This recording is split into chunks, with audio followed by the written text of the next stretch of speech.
Hello ప్రార్థన చేసుకుందాం. తండ్రి, మీకు వందనములు.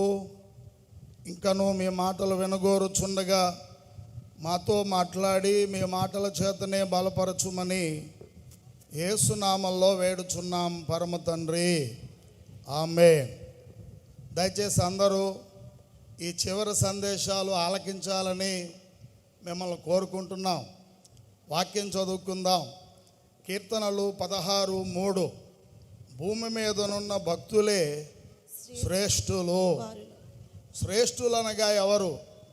ఉత్తమమైన వారు, గొప్పవారు, అగ్రగణ్యులు, అత్యున్నతమైన వారని అర్థం. ఈ సాయంకాల సమయంలో మనం శ్రేష్ఠులు కావాలని పరిశుద్ధాత్ముడు కోరుచు ఈ అంశాన్ని మేము ముందు ఉంచుతున్నాడు. అయితే ప్రియులారా, అందరికంటే శ్రేష్ఠుడు మన ప్రభు అయిన యేసుక్రీస్తు వారు.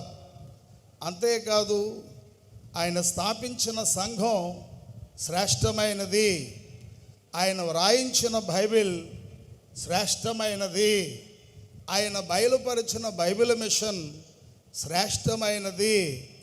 ఆ మిషన్ను స్థాపించిన దైవజనులు దేవదాసయ్య గారు శ్రేష్టమైన వారు. ఇదిగో వేదిక మీద ఉన్న 4 అధికారులు శ్రేష్టమైన వారు. ఇంకా ఎవరు శ్రేష్ఠులు? బైబిల్ గ్రంథంలో చూసి శ్రేష్ఠులు అనబడే మాటను గుర్తుంచుకుని శ్రేష్ఠులమవుతూ ఈ సభల ద్వారా సాగిపోదాం ఆధ్యాత్మిక జీవనంలో అని మీకు తెలియజేయుచున్నాను. చదువుకున్న 16వ కీర్తన 3వ వచనంలో ఎవరు శ్రేష్ఠులట? భూమి మీదనున్న భక్తులే శ్రేష్ఠులు. ఈ భూమి మీద రకరకాల భక్తులు ఉన్నారు. వారిలో ఎవరు శ్రేష్ఠులు? దైవ భక్తులు అని మనం గమనించాలి. దయచేసి అందరూ చెప్పండి, ఏ భక్తులు? దైవ భక్తులు. వినుచున్న మనం దైవ భక్తులము కాగలిగితే, దైవ భక్తులంగా జీవిస్తే శ్రేష్ఠులమవుతాం. అనగా గొప్పవారంగా, ఉత్తమమైన వారంగా, అగ్రగణ్యులం కాగలమని ప్రియులారా పరిశుద్ధాత్ముడు మీకు ప్రబోధిస్తున్నాడు. అయితే ఎవరు దైవ భక్తులు? దైవ తలంపు కలిగి జీవించుచున్నవారు, దేవుని వాక్యాన్ని ధ్యానించువారు దైవ భక్తులు. అంతేకాదు, ఆయన్ను ప్రార్థించువారు. భక్తుడైన దావీదు అంటారు 32వ కీర్తన 6లో, నీ దర్శన కాలమందు భక్తి గలవారందరూ నిన్ను ప్రార్థించుదురు. కాబట్టి దైవ భక్తులు ప్రార్థనలు చేస్తారు, సమయమందును అసమయమందును ఎల్లప్పుడూ అని మనం గమనించాలి. అంతేకాదు, స్తుతించువారే దైవ భక్తులు. ఆయన ఇచ్చిన ఆజ్ఞలను గైకొను వారే దైవ భక్తులు. తిమోతికి పౌలు రాసిన 2వ పత్రిక 3వ అధ్యాయం 12వ వచనాన్ని బట్టి ప్రియులారా, శ్రమలు అనుభవించువారే దైవ భక్తులు. వీరు శ్రేష్ఠులు. ఈ సభలకు వచ్చిన వారలారా, దైవ భక్తులై శ్రేష్ఠుల వరుసలోకి రావాలని ఆత్మ తండ్రి యొక్క ప్రబోధై ఉన్నదని మీకు మనవి చేస్తున్నాను. ఇంకా ఎవరు శ్రేష్ఠులు? రెండవదిగా చూద్దాం. సమూయేలు మొదటి గ్రంథం 15వ అధ్యాయం 22వ వచనం 5వ లైన్లో ప్రవక్త అయిన సమూయేలు రాజైన సౌలుతో అంటున్నారు, ఆయన మాట వినుటే శ్రేష్టము అని. కాబట్టి ఎవరండి శ్రేష్ఠులు అంటే? రెండవదిగా ఆయన మాట వినువారు. మనం అందరం శ్రేష్ఠులం కావాలనే ప్రియులారా బైబిల్లో ఉన్న ఒక వాక్యాన్ని అయ్యగారు మనకు మూల సిద్ధాంతంగా ఇచ్చారు.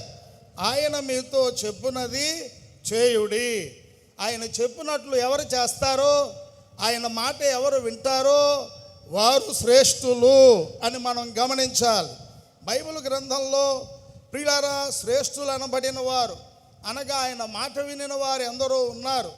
నోవహు, అబ్రహాము, ఇస్సాకు, యాకోబు, మోషే గారు, దావీదు గారు, ప్రవక్తలైన వారు, శిష్యులైన వారు, ఆదిమ సంఘాలలో ఉన్న అనేక మంది భక్తులు, భక్తురాండ్రు, ఆయన మాట విని శ్రేష్ఠులై జీవించారని మనం చూస్తున్నాం. మన ఆత్మీయ తండ్రి దైవజనుడు దేవదాసయ్య గారు ప్రియులారా, ఆయన చెప్పినదల్లా చేస్తూ ఆయన మాట వినుచు గొప్ప శ్రేష్ఠులుగా మనందరికీ మాదిరిగా ఉంచబడ్డారని గమనించాలి.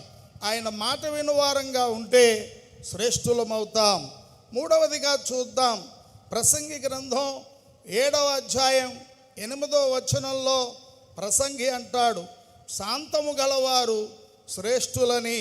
అదే ప్రసంగి సామెత చెప్తూ 16వ అధ్యాయం 32వ వచనంలో అంటారు, దీర్ఘశాంతము గలవారు శ్రేష్ఠులు అని. వినుచున్న వారలారా, శాంతము కలిగి దీర్ఘశాంతము కలిగి మనం జీవిస్తే శ్రేష్ఠులమవుతాం. మన ప్రభు అయిన యేసు క్రీస్తు వారు ముందుగానే చెప్పుకున్నాం, అందరిలో శ్రేష్ఠుడని. ఆయన కంటే దీర్ఘశాంతము గల ప్రియులారా మనుషుడు లేడు, దేవుడు లేడు. అందుకే ఆయన అందరిలోకెల్లా శ్రేష్ఠుడు. శాంతము, సహనము, దీర్ఘశాంతం మనం కలిగి జీవిస్తే శ్రేష్ఠుల వరుసలోనికి వస్తాం. ఇక 4వదిగా చూస్తే 84వ కీర్తన 10వ వచనంలో ప్రియులారా భక్తుడు అంటాడు, నీ మందిరావరణములో ఒక దినము గడుపుట 1000 దినముల కంటే శ్రేష్టము అని. ఎవరు దేవుని మందిరంలో గడుపుతూ ఉంటున్నారో, దేవుని మందిరంలో నివసించుచూ ఉన్నారో వారు శ్రేష్ఠులవుతారు అని గమనించాలి. వినుచున్న మనం మందిరాలలో ఎక్కువ సమయం గడిపే అలవాటు కలిగి ఉండాలి. బైబిల్లో ఎందరో ఉన్నారు. పాత నిబంధనలో ఒకరు, ముఖ్యంగా క్రొత్త నిబంధనలో ఒకరిని మనం చూస్తాం. ఎవరు పాత నిబంధనలో ఉన్న ఆ మందిరములో గడిపిన శ్రేష్ఠుడు బాలుడైన సమూయేలు. ప్రియులారా, దేవుని మందిరంలో గడుపుతూ ఆయన సన్నిధిలో ఎదుగుచూ వచ్చుచుండెనని సమూయేలు రాసిన మొదటి గ్రంథం 2:21లో చూస్తాం. గనుక ఆయన గొప్ప శ్రేష్ఠుడయ్యాడు. ప్రియులారా, 15వ న్యాయాధిపతిగా ఇశ్రాయేలీలను సమర్థవంతంగా పరిపాలించినట్లు నడిపించినట్లుగా కూడా మనం సమూయేలు మొదటి గ్రంథంలో చూడగలుగుతున్నాం. అంతేకాదు క్రొత్త నిబంధనలో ఆషేరు గోత్రీకురాలైన ప్రవక్త్రి అయిన అన్న 84 సంవత్సరాలు దేవుని మందిరంలో ఉంటూ పరిచర్య చేస్తూ దేవునితో సహవాసం ఉండి ఆమె శ్రేష్ఠురాలైనది, గొప్పవారైనట్లుగా మనం చూస్తున్నాం. కనుక 4వదిగా దేవుని మందిరంలో ఎక్కువ సమయం ఎవరు గడుపుతారో వారు శ్రేష్ఠులు. నేను వివరించడం లేదు, నాకు ఇచ్చిన సమయంలోనే ముగిస్తాను. 5వదిగా చూస్తే హెబ్రీ పత్రిక 7వ అధ్యాయం 4వ వచనంలో మనం చూస్తే శ్రేష్టమైన వస్తువులలో అబ్రహాము దేవునికి అర్పణ ఇచ్చినాడు అనే మాట మనకు కనబడుతూ ఉంది.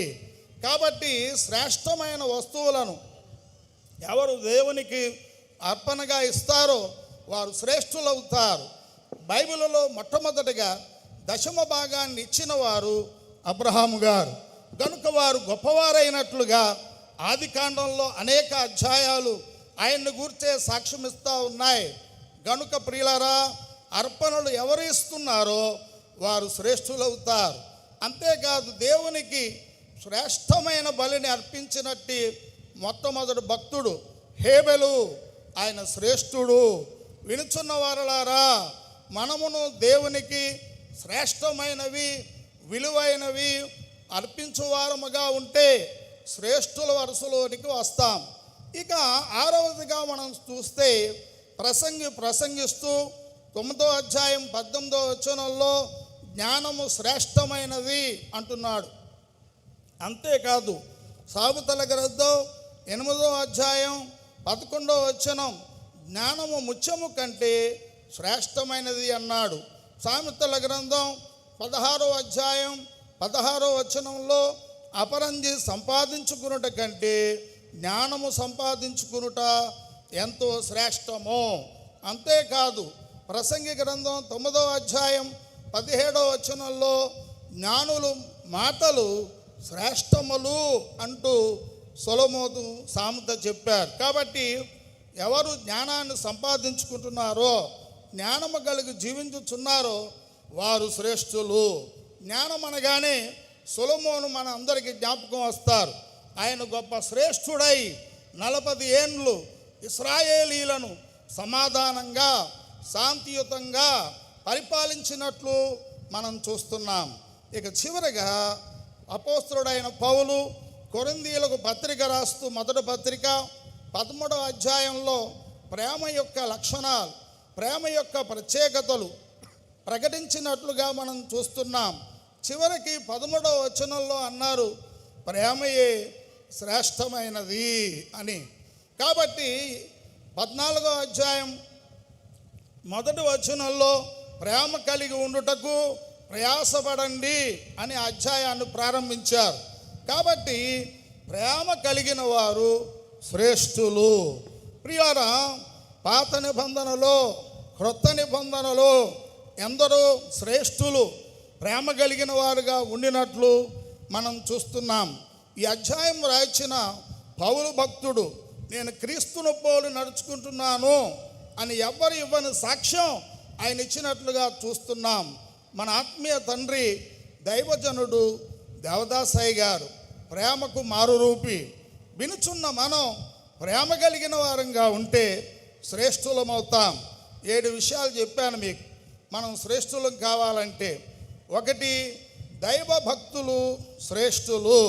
దైవ భక్తి కలిగి ఉంటే శ్రేష్ఠులమవుతాం. 2వది ఆయన మాట వినువారు శ్రేష్ఠులు. 3వది ప్రియులారా శాంతము కలిగి దీర్ఘ శాంతముగా జీవించగలిగితే శ్రేష్ఠులమవుతాం. 4వది ఆయన మందిర ఆవరణంలో అధిక సమయం గడపగలిగితే శ్రేష్ఠులమవుతాం. 5వది శ్రేష్టమైన అర్పణలు ఇచ్చుట ద్వారా శ్రేష్ఠులమవుతాం.